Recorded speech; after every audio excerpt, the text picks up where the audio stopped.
News reporter network. आप देख रहे हैं न्यूज रिपोर्टर लाइव, सोच आपकी, आवाज हमारी। नमस्कार, आप देख रहे हैं न्यूज रिपोर्टर नेटवर्क और मैं हूं आपके साथ वंदना सती। शुरू करते हैं खबरों का सिलसिला, लेकिन उससे पहले नजर डालते हैं सुर्खियों पर। सीएम धामी पहुंचे आपदा स्थल घुरतू पंजा देवलिंग, पीड़ितों की हर मदद करेगी सरकार। भराड़ीसैंण में मां भराड़ी देवी का बनेगा भव्य मंदिर। उत्तराखंड विधानसभा के मॉनसून सत्र के दूसरे दिन वित्त मंत्री प्रेमचंद अग्रवाल ने किया 5,000 करोड़ से ज्यादा का अनुपूरक बजट पेश। उत्तराखंड कांग्रेस ने केंद्र सरकार के खिलाफ मोर्चा खोल ईडी और सीबीआई के दफ्तरों का किया घेराव। अब खबरें विस्तार से। मुख्यमंत्री पुष्कर सिंह धामी ने गुरुवार को घुरतू पंजा देवलिंग टिहरी पहुंचकर आपदा प्रभावित क्षेत्र में चल रहे राहत एवं बचाव कार्य का स्थलीय निरीक्षण किया।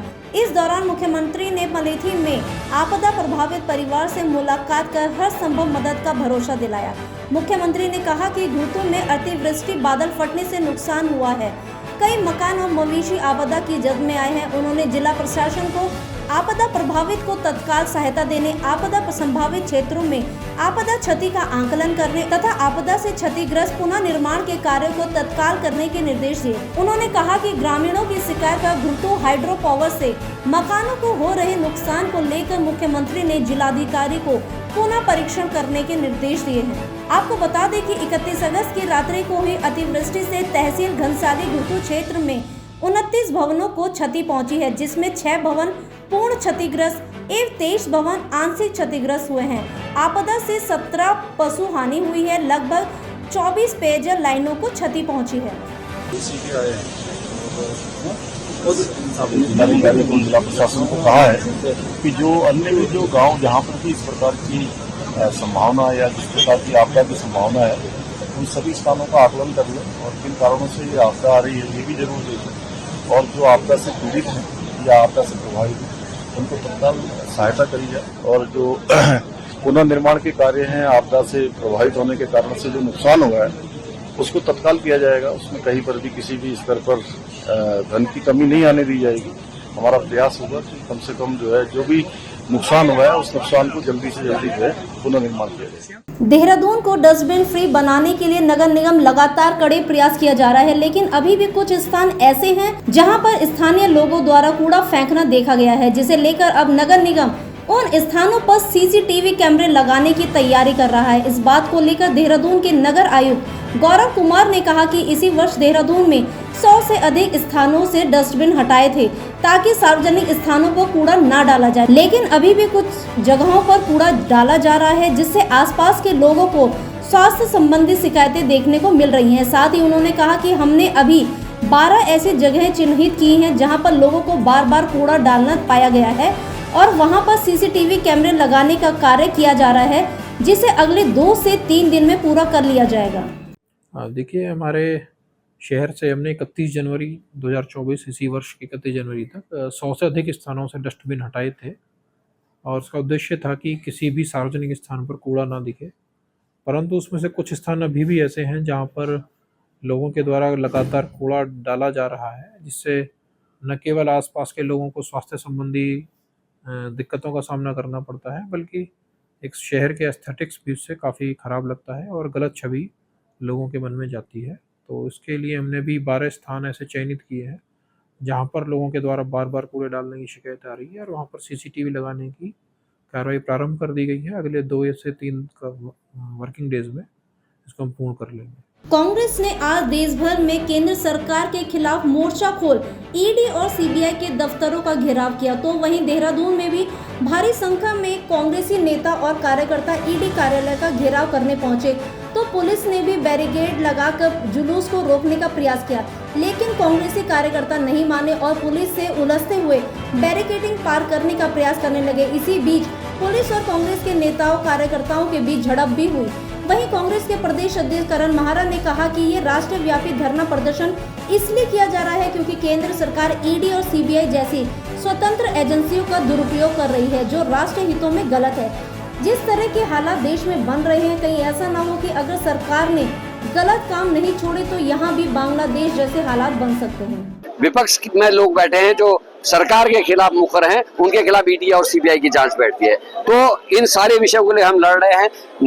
बेरोजगारी को लेकर भी आज ये आंदोलन है और जो महिलाओं के ऊपर अत्याचार बढ़े हैं, 13 साल की बेटी का 3 दिन पहले राजधानी में यहाँ देहरादून में बलात्कार हो गया, 14 साल की बेटी का आज से 2.5 महीने पहले हरिद्वार में बलात्कार हो गया, उसका मर्डर हो गया। हाथी परगला में मंत्री आवास के सामने एक बहन का बलात्कार होता है, उसका मर्डर हो जाता है। अंकिता भंडारी को हम नहीं भूले, ममता जोशी बहुगुणा को हम नहीं भूले, उत्तरकाशी की वो 4 बहनें जो आज भी न्याय की मांग कर रही हैं, उनको न्याय नहीं मिला है। रुद्रपुर में हमारी बहन जो नर्स थी उसकी हत्या हो जाती है, उसका बलात्कार हो जाता है। तो ये सारी ऐसी घटनाएं हैं जिनको लेकर आज का ये प्रदर्शन है और हम चाहते हैं हम जनता तक इस बात को पहुंचाएं कि इस देश में जो लोग शासन कर रहे हैं वो किस तरीके से आपका विश्वास तोड़ रहे हैं, किस तरीके से आपकी इकोनॉमी को खराब कर रहे हैं, किस तरीके से हमारी बहन बेटियां बहुएं जो है खतरे में हैं और किस तरीके से फौज खतरे में है।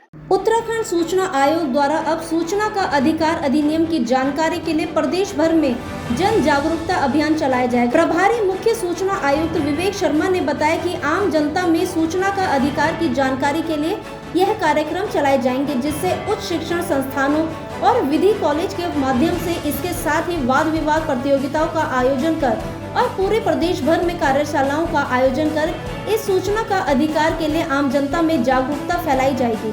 उन्होंने बताया कि इसी के साथ ही सूचना क्षेत्र में बेहतर काम करने वाले लोक सूचना अधिकारी और अपीलीय अधिकारियों को सम्मानित भी किया जाएगा। उसके लिए अभी जो बीच में जो अभी जो हमने जो कार्यक्रम उसकी जानकारी देने के लिए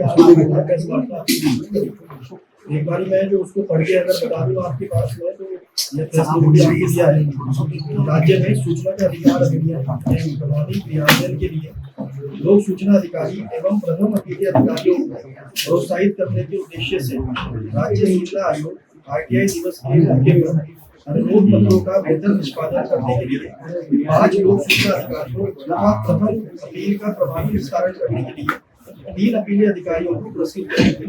12 अक्टूबर को हमारे यहाँ पर प्रत्येक वर्ष मनाया जाता है जो RTI दिवस, इसी के आसपास एक हम वार्षिक एक आयोजन करते हैं। उसी उपलक्ष्य में जो अच्छा कार्य कर रहे हैं जो PIOs हैं लोक सूचना अधिकारी और जो अपीलीय अधिकारी जो अच्छा कार्य कर रहे हैं तो उनमें से उनको पुरस्कृत किया जाएगा। उसमें से 5 लोक सूचना अधिकारी और 3 उसमें प्रथम अपीलीय अधिकारी। इसी प्रकार से जो है लोक सूचना अधिकारियों को सूचना अधिकार के अंतर्गत आम जन के सूचना अनुरोध पत्रों के निस्तारण में आने वाली व्यवहारिक दिक्कतों से निपटने तथा अधिनियम के प्राविधानों की जानकारी देने के उद्देश्य से आयोग मुख्यालय में प्रत्येक माह विभागवार 2 कार्यशाला आयोजित की जाती है। उत्तराखंड लोक सेवा आयोग ने साल 2023 में कृषि और उद्यान विभाग के समूह ग के रिक्त 637 पदों पर भर्ती जारी की थी। वहीं इस भर्ती प्रक्रिया के लिए अंतिम परिणामों पर लगी रोक पर अब उच्च न्यायालय ने परिणाम जारी करने के लिए हरी झंडी दे दी है। वहीं कृषि मंत्री गणेश जोशी ने कहा कि जुलाई माह में कृषि और उद्यान विभाग के समूह ग रिक्त पदों पर की गई भर्ती परिणामों के संबंध में उच्च न्यायालय ने भर्ती परिणामों को हरी झंडी दे दी गई है और शीघ्र ही कृषि और उद्यान विभाग के समूह ग के रिक्त 637 पदों का परिणाम जारी किया जाएगा। उत्तराखंड विधानसभा का मानसून सत्र का आज दूसरा दिन रहा, जिसमें 5,600 करोड़ से ज्यादा का अनुपूरक बजट पेश किया गया।